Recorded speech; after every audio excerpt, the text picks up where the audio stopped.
Hello and welcome to the first one of Anya recording her writing videos. I'm going to have the paragraph text on the screen while I'm reading it aloud so you can sort of compare. I might change the words around. I do that sometimes when I'm reading, but it's the general gist of things. I really hope that you are going to enjoy this little romance scene. It is from my book called Amongst Thieves that I need to retitle because the characters are no longer thieves, so it makes no sense. But it is a romance book in which there is a throuple, there's two men and a woman, and they're all sort of dealing with grief in their own little sense. But the main story is that the woman, Tati, has come from her house in Toronto to a small town in Nelson, BC to work on the last book in her series that she needs to get published due to her publishing deal, but she is unable to write it because it is a romance book and her husband of 6 months passed away 2 years ago. So she is sort of dealing with this grief. And in that town, she meets Jude, who is a barista who's also dealing with his own sort of issues, and Maxwell, who is Jude's kind of ex. They didn't really break up, they sort of just ghosted each other. So it's a little awkward, it's a little fun, it's a little fruity, and I hope you enjoy this scene. I wrote it today, so it's probably I'm going to edit as I'm reading it, but I hope you enjoy it. The Google Doc title I have of this scene is called Jude and Tati and the Bathroom Floor, so I hope that gives you sort of an idea of what's about to go on.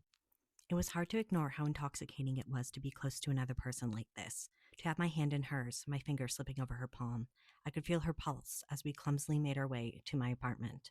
Hopefully it was clean, but then again, Tati might be too drunk to even notice the small things. This is a bad idea, I thought, after my hand slipped during my third attempt to unlock my door. You're both too drunk. Too drunk for sex, yes, but maybe not for a heavy makeout session, or even just cuddles. I would take anything at this point, given that it had been close to 5 years since I had been this intimate with another human. The door finally clicked, Tati giggling as I struggled to pull the keys out. Once we were inside, she was kissing me before the door was even shut. She tasted like rye and ginger and the faint chemical perfume lipsticks always had. That alone was enough to get me hard. Sloppy and handsy, she was whining against my lips as I cradled her head against mine to deepen the kiss. And then she was still, utterly frozen as my lips moved on hers. Immediately, I pulled back. From the light pouring in from the hall, I could see her eyes filling with tears. Her lips started quivering as she took in shaking breaths, hot and heavy against my skin, shallow enough that I was worried she was about to pass out. Are you all right, love? I asked stupidly, already knowing the answer was no. A slight shake of her head, so small that it felt like she was trying to not let it happen. I untangled my hand from her hair, taking a slight step back as I finally let the door fully close, smothering us in darkness. Before I could assure her that we didn't need to do anything, she said, I need to throw up, sounding almost like a child. Instantly, I was 1,000 times more sober as I hurried her to my bathroom. Her ankle wobbled from the height of her heels, but I managed to keep her upright enough, practically dragging her to the toilet. I lowered her down as gently as I could, watching as she braced both hands on the seat, drool dripping from her mouth. It had been a long time since I held someone's hair back as they threw up, but the feeling was so familiar despite that, almost endearing, if not for the retching sounds coming from Tati. After a while, she pulled her head out, pressing her cheek against the toilet seat as she took in deep breaths. I had half the mind to tell her it probably wasn't the most hygienic resting spot before she muttered out, I'm sorry. Before I could reply, her head was back in the toilet as she started to heave again. You don't need to be sorry, I assured her, rubbing her back with my spare hand. This was probably a bad idea, anyways. She looked up at me, her eyes watering, her mascara smeared down her cheeks, little bits of vomit on her chin. Because I'm a disaster? No. She wasn't a disaster, even like this, hunched over a toilet, her hair falling out of her space buns. Wait, he's holding her hair back. How is that working? Ooh, plot hole already. Great. Her hair falling out of her space buns, her clothes ruffled and scrunched. She was still the prettiest woman I had seen. I'm going to reread that sentence, but I'm leaving this whole clip in because there's a plot hole that I didn't notice. How is he holding her hair back with space buns? No, she wasn't a disaster. Even like this, hunched over a toilet, her hair falling out of her space buns, her clothes ruffled and scrunched. She was still the prettiest woman I had seen. Because we're both too drunk. Oh, yeah, that. Throwing her head back in the toilet, Tati dry heaved for a few moments before spinning a couple times. Once she pulled back, I grabbed her some toilet paper, letting her wipe her face as clean as she could without soap.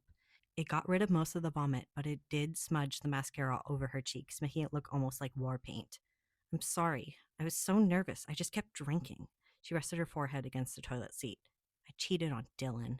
At that, my hand on her back stopped. You have a boyfriend? I tried to keep my voice steady, tried not to get mad. Tati was probably so drunk that any indication of anger would make her spiral even more, and I didn't need her to run from me. But still, I wasn't going to let a revenge lay be my first time after 5 years. Husband, she choked out, finishing the word with a sob. Oh, bloody hell. That was even worse. Now I was going to cause a divorce, all because I thought she was beautiful. I was about to get up, my disgust nearly overwhelming me, before she continued, her voice sad and small. I had a husband. He's dead now. She sniffled, sliding to the floor and curling into a ball. He's dead, so it's not cheating, but we were married, so it is. I don't know. Whatever negative emotions I had been feeling immediately dissipated as she wept on my floor, her hands grasping at her shirt. I flushed the toilet before I lay down on the floor next to her, leaving my arms open in case she needed physical comfort. I can see why that's tricky. She nodded, hiding her face in her hands. It's been almost 3 years. I should be over it, she mumbled, hiccuping afterward. It's only been 3 years, I rephrased. Loss like that is hard to recover from. I understand what you're feeling.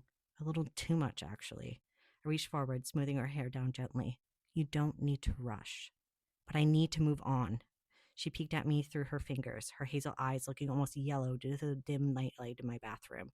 I need to get this book published. The words were clearly not her own, though I could only guess who she was parroting.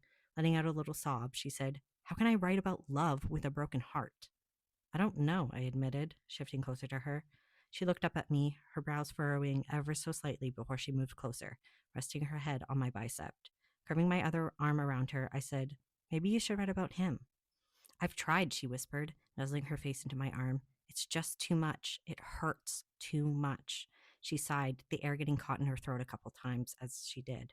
That's why I tried to hook up, to shake me out of this, to remind me what it was like. Method acting probably isn't the way to do this. I pressed my face into her hair, closing my eyes. She smelled like vomit and sweat and alcohol, mingled in with the floral shampoo she used.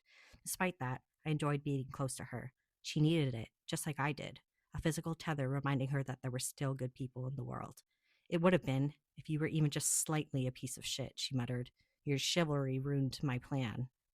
Stopping was common sense, not chivalry, I told her. But if you give me the chance, maybe I could show you some.